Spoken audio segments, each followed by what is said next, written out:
Сәлем достар, сіздермен бірге Айжан. Каналыма қош келдіңіздер. Бүгін біз 3 заттан тұратын және тез дайындалатын қатпарлы қамырдан Наполеон тортын жасаймыз.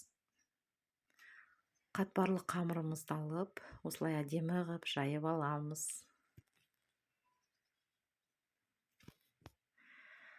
Каналыма тіркеліп, лайк басып кетуді ұмытпаңыздар. Және де осылай 2 бөлікке бөліп аламыз.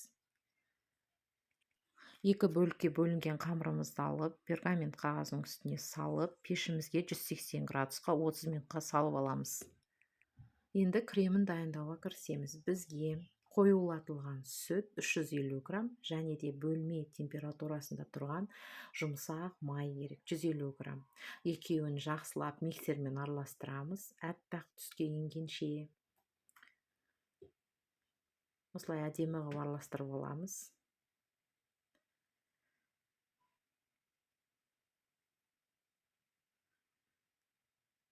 Каналыма жазылып, лайк басып тіркеліп, комментарий жазып кетуді ұмытпаңыздар.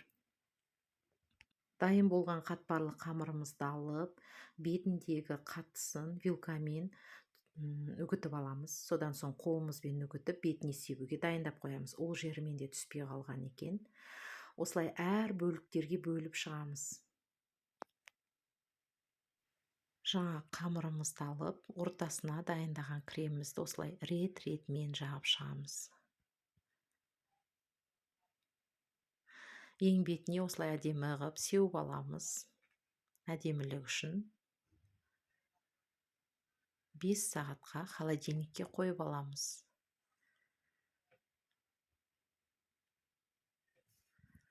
Өте дәмді және тез дайындалатын Наполеон тортымыз дайын. Сіздерге ас болсын, каналыма жазылып, тіркеліп, лайк басып кетуді ұмытпаңыздар.